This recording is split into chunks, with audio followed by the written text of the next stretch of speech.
Hello ನಮಸ್ಕಾರ ಎಲ್ಲರಿಗೂ welcome back to Divya's vlogs.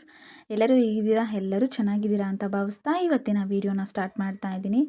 ಇವತ್ತು ಏಕಾದಶಿ ಇರೋದ್ರಿಂದ ಬೆಳಗ್ಗೆನೇ ಪೂಜೆ ಎಲ್ಲ ಮುಗಿಸ್ಕೊಂಡು ದೇವಸ್ಥಾನಕ್ಕೆ ಹೋಗಿ ಬಂದು ಈ ಥರ ಟಿಫಿನ್ಗೆ ರೆಡಿ ಮಾಡ್ತಾ ಇದ್ದೀನಿ. ಪೂರಿ ಮತ್ತು ವೆಜಿಟೇಬಲ್ ಕುರ್ಮಾ ಮಾಡೋಣ ಅಂತೇಳಿ ಬನ್ನಿ ನೋಡ್ಕೊಂಬರೋಣ.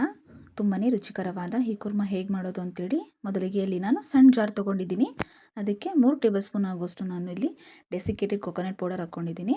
ಮತ್ತು 1 ಟೇಬಲ್ ಸ್ಪೂನ್ ಆಗೋಷ್ಟು ಪುಟಾಣಿ ಮತ್ತು ಸ್ವಲ್ಪ ಜೀರಿಗೆ ಮತ್ತು ಗಸಗಸೆ, ಬೆಳ್ಳುಳ್ಳಿ, ಅಲ್ಲ ಮತ್ತು ಸ್ವಲ್ಪ ಚಕ್ಕೆ, ಲವಂಗ ಹಾಕ್ಕೊಂಡಿದ್ದೀನಿ.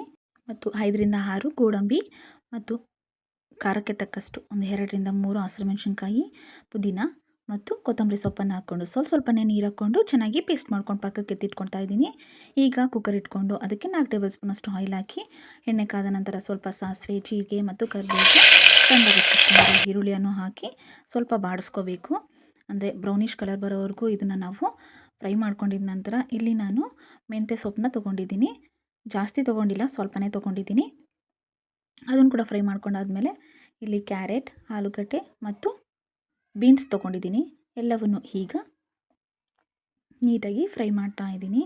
ಮಿಕ್ಸ್ ಮಾಡಿಕೊಂಡು ಲೋ ಫ್ಲೇಮಲ್ಲಿ ಇಟ್ಕೊಂಡು ಎಲ್ಲವನ್ನು ನೀಟಾಗಿ ಫ್ರೈ ಮಾಡ್ಕೋಬೇಕು. ಈಗ ರುಚಿಗೆ ತಕ್ಕಷ್ಟು ಉಪ್ಪು, ಚಿಟಿಕೆಯಷ್ಟು ಅರಿಶಿನ ಪುಡಿ ಮತ್ತು ಅಚ್ಚ ಖಾರದ ಪುಡಿ ನೋಡಿಕೊಂಡು ಹಾಕ್ಕೊಳ್ಳಿ. ಯಾಕಂದರೆ ಹಸಿಮೆಣ್ಸಿನ್ಕಾಯಿ ಹಾಕಿರ್ತೀವಲ್ಲ, ಸೊ ಅದಕ್ಕೋಸ್ಕರ. ಈಗ ಎಲ್ಲವನ್ನು ಮಿಕ್ಸ್ ಮಾಡ್ತಾ ಇದ್ದೀನಿ. 5ರಿಂದ 10 ನಿಮಿಷದವರೆಗೂ ಚೆನ್ನಾಗಿ ಲೋ ಫ್ಲೇಮಲ್ಲಿ ಇಟ್ಕೊಂಡು ಈ ಥರ ಮಿಕ್ಸ್ ಮಾಡಿಕೊಂಡ್ರೆ ಸಾಕು. ಈಗ ಸೈಡ್ಗೆ ಪೇಸ್ಟ್ ಕೂಡ ರೆಡಿಯಾಗಿತ್ತು ನೋಡಿ, ಅದನ್ನು ಕೂಡ ಹಾಕ್ಕೊಂಡು ನೀರು ಎಷ್ಟು ಬೇಕೋ ಅಷ್ಟು ನೋಡ್ಕೊಂಡು ಹಾಕ್ಕೊಳ್ಳಿ. ನಿಮಗೇನಾದರೂ ಕುರ್ಮಾ ಗಟ್ಟಿಯಾಗಿ ಬೇಕು ಅಂತಂದರೆ ನೀರು ಸ್ವಲ್ಪನೇ ಹಾಕ್ಕೊಳ್ಳಿ. ಇಲ್ಲ ಸ್ವಲ್ಪ ತೆಳುವಾಗಿ ಬೇಕು ಅಂತಂದರೆ ನೀರು ಸ್ವಲ್ಪ ಜಾಸ್ತಿನೇ ಹಾಕ್ಕೊಂಡು ನಾವಿದನ್ನು ರೆಡಿ ಮಾಡ್ಕೋಬೇಕಾಗಿರುತ್ತೆ. ನನಗೆ ಕೇಳಿದ್ರೆ ಇದು ಸ್ವಲ್ಪ ಗಟ್ಟಿಯಾಗಿದ್ರೇ ಚೆನ್ನಾಗಿರುತ್ತೆ ಪೂರಿಗೆ ಮತ್ತು ಚಪಾತಿಗೆ. ಈಗ ಲಾಸ್ಟಿಗೆ ನಾನು ಸ್ವಲ್ಪ ಕಸೂರಿ ಮೇಥಿ ಕೂಡ ಹಾಕೋತಾ ಇದ್ದೀನಿ.